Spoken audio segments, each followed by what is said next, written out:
Semuanya baik lagi sama gue Wongki di sini. Kali ini gue mau review si Vivo T1 Pro 5G teman-teman ya. Ini dia HP-nya teman-teman. Ini udah gue pakai cukup lama. Sorry video reviewnya baru gue bisa bikin sekarang karena lagi sibuk kemarin ya. Oke, ini dia HP-nya teman-teman. Dia pakai in-display fingerprint karena layarnya dia udah AMOLED ya. Nah itu dia cepet banget dan dia ada face unlock-nya juga. Nah tuh kenceng juga. BTW dia di sini layarnya udah AMOLED 6,44 inch, udah Full HD Plus juga dan refresh rate-nya udah 90 Hz teman-teman ya. Dan di sini untuk chipsetnya sendiri dia pakai Snapdragon 778G ya, ini chipset mid range. Sebenarnya ini chipset yang paling gue suka karena performanya stabil dan kenceng juga gitu. Jadi ini selain 5G juga performanya cukup bagus di kelas mid range. Dan untuk hasilan tentunya dia dapat di 614 ribuan teman-teman ya. Apakah dengan harga 1,8 juta dapat skor Antutu 614.000? Ini sih sebenarnya masih cukup recommended. Cuman mungkin di sini terbatasnya yaitu di memorinya aja karena dia di sini varian RAM 8, internal 128 GB dan dia untuk SIM tray-nya dia nggak bisa diperluas lagi teman-teman ya. Dia cuman hybrid, tapi hybridnya nggak bisa diperluas lagi pakai micro SD. Cuman overall untuk HP-nya sendiri sih ini memorinya ya cukup-cukup aja lah ya, kecuali kalau kalian suka main game banyak dan suka ngerekam video 4K pakai kameranya atau yang Full HD 60 fps ya. Oke, untuk dari segi backbone-nya teman-teman ya, dia tuh nih sesuai ya, Snapdragon 778G. Nah itu dia, RAM-nya 8+8, storage-nya 128 GB. Nah itu dia. Untuk Android-nya dia udah dapat Android 14 teman-teman ya, karena dia keluaran tahun 2022. Oke, itu dia. Dan nanti untuk hasil kameranya bakal gua kasih unjuk di belakang. Oke, habis ini kita langsung cek kualitas layar, speaker, dan tes gaming PUBG di Vivo T1 Pro 5G. Check it out. Oke teman-teman, ini dia, kita sekarang mau tes kualitas layar dari si Vivo T1 Pro 5G ya. Ini dia pakai layar AMOLED 6,44 inch, udah Full HD Plus, dia juga udah support HDR10 dan dia refresh rate-nya 90 Hz teman-teman ya. Ini layarnya sih bagus teman-teman ya. Tuh, kalian bisa lihat sendiri walaupun lewat kamera HP tapi masih kelihatan cukup tajam, bagus. Apalagi kalau kalian ngeliat pakai mata langsung lebih gurih ya, karena ini ada anti goresnya juga. Tuh, warnanya gurih banget teman-teman, ini benar-benar hidup sih, bagus. Ini feel teman-teman, ini bagus banget ya. Oke, buat kualitas layarnya dari si Vivo T1 Pro 5G, kualitasnya bagus. Oke teman-teman, sekarang kita akan tes kualitas speaker dari si Vivo T1 Pro 5G. Dia BTW speakernya cuma di bawah ya, dari sini aja. Oke, langsung gedein aja.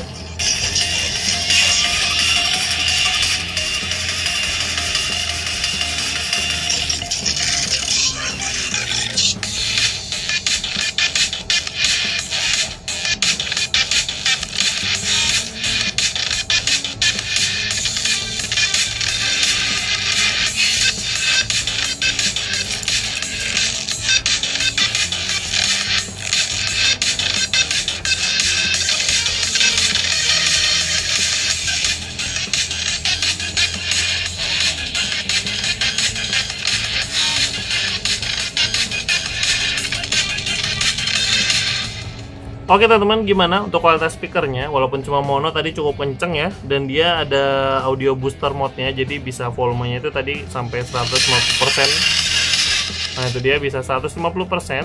Untuk kualitasnya sih sebenarnya bisa lebih kenceng, cuman gua nggak rekomenin sih, karena biasanya kalau speaker di maksimum gitu bisa nyebabin speaker itu cepat pecah ya atau rusak. Jadi gua saranin di 100% aja, karena suaranya juga udah cukup kenceng. Bassnya lumayan berasa, cuman mungkin ya karena masih mono jadi kurang enak ya. Cuman overall untuk kualitas speakernya di harga 1,8 juta dapat nilai 7,5 dari 10. Oke guys, sekarang kita akan tes main PUBG ya di Vivo T1 Pro 5G. Ini dia pakai Snapdragon 778G, udah 5G ya. Untuk settingannya dia kebuka di Smooth Extreme. Untuk HDR dia kebuka di Ultra ya maksimalnya. Di HD juga Ultra, Balance Ultra. Cuman kalau untuk yang settingan grafik smooth dia bisa di frame rate extreme. Kita langsung setting ke sini aja. BTW sekarang jam 21.08, baterai gua di 89% ya. BTW dia ada game boosternya juga, ini udah gue nyalain ke performance mode sama e-sport mode-nya udah gue nyalain ya, jadi bisa lebih fokus ketika main game. Oke, kita langsung main aja. Hebat tuh awalnya kemana-mana.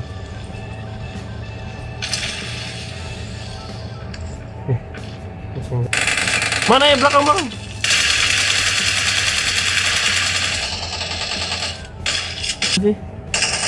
Oh itu di atas.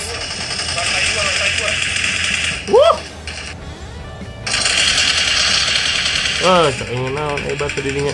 Oh ede. Ada orang. Ada lagi.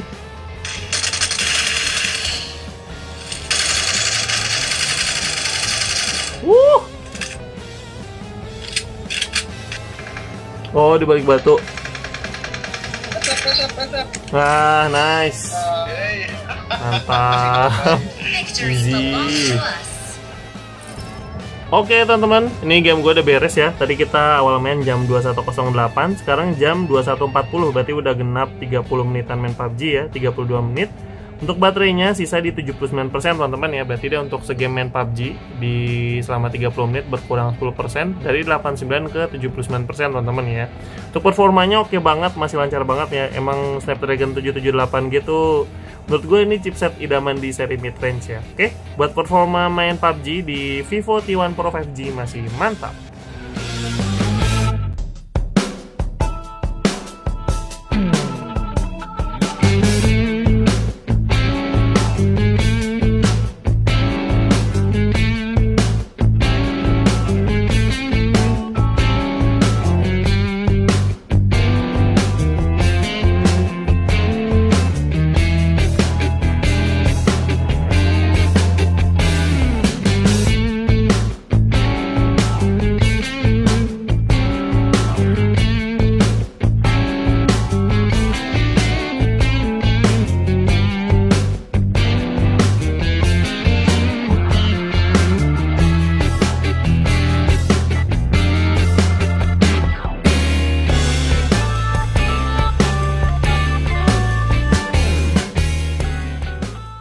Oke guys, ini adalah hasil perekaman kamera belakang Vivo T1 Pro 5G di resolusi Full HD 60 fps ya. Di sini sih kelihatan cukup stabil, cuman kalian boleh komen aja stabilisasinya di komen. Kondisi pagi hari ya, jam 7. Dia nggak bisa pindah lensa, dia paling cuma bisa zoom manual. Untuk fokusnya, wih mantap. Oke guys, ini adalah hasil perekaman kamera belakang Vivo T1 Pro 5G di resolusi maksimal 4K 30 fps ya. Jadi di sini ada fitur stabilisasi, jadi dia otomatis sampai 4K kan tetap stabil ya. Dan stabilisasinya bisa mode 2 mode, bisa ultra steady atau yang standar yang gue pakai sekarang. Kan kalau pakai yang ultra steady dia lebih ngezoom. Hasilnya sih oke, bagus untuk fokusnya, nice. Oke guys, ini adalah hasil perekaman kamera depan Vivo T1 Pro 5G. Dia cuma bisa di Full HD 30 fps. Di sini kelihatan gak stabil, getar-getar ya. Cuman untuk hasilnya ini backlight sih masih oke. Kalau gue jalan sini, nah ya, bagus ya. Kalau gue tembak ke langit, muka gue masih kelihatan. Oke, sip. Oke teman-teman, gimana untuk Vivo T1 Pro 5G dengan harga 1,8 juta? Ini RAM 8 internal 128GB. Kalian dapat chipset Snapdragon 778G, terus juga layar AMOLED 90Hz, terus dapat fingerprint in display yang cepet juga, face unlock-nya cepet. Untuk hasil kamera ya balik ke selera masing-masing. Cuman buat gue pribadi, untuk sekelas Vivo ini masih cukup bagus karena dia bisa ngerekam sampai 4K juga, Full HD 60 fps nya juga ada stabilisasi. Terus juga buat gaming Snapdragon 778G nggak usah diraguin lagi ya. Ini chipset seri mid range yang cukup oke buat gaming. Dan untuk sehari-hari ini baterainya masih cukup awet banget teman-teman ya. Kapasitasnya sendiri BTW 4700 mAh Dia support pengecasan 66 watt kalau kalian ada charger orinya, karena ini gue beli batangan ya teman-teman. Untuk ngecasnya sendiri dia butuh sekitar sejam lebih dikit ya untuk bisa full dari 0 sampai 100%. Ya itu dia teman-teman ya, untuk hasil kamera, gaming, untuk scroll-scroll dan user harian sehari-hari ini masih cukup oke banget karena HP-nya udah support 5G juga ya. Jadi untuk 1 tahun atau 2 tahun ke depan, kalau kalian nggak pengen HP baru dan cuma pengen punya HP yang cukup bagus dengan harga yang lebih murah, ini masih recommended teman-teman ya. Cuman paling ya umur baterainya aja, kalau semakin lama HP-nya kalian pakai bertahun-tahun gitu ya. Oke, mungkin segitu dulu aja untuk review dari si Vivo T1 Pro 5G ini dari gua. Like kalau kalian suka video ini, di skip aja kalau nggak suka. Sampai bertemu di video review HP berikutnya. Bye bye.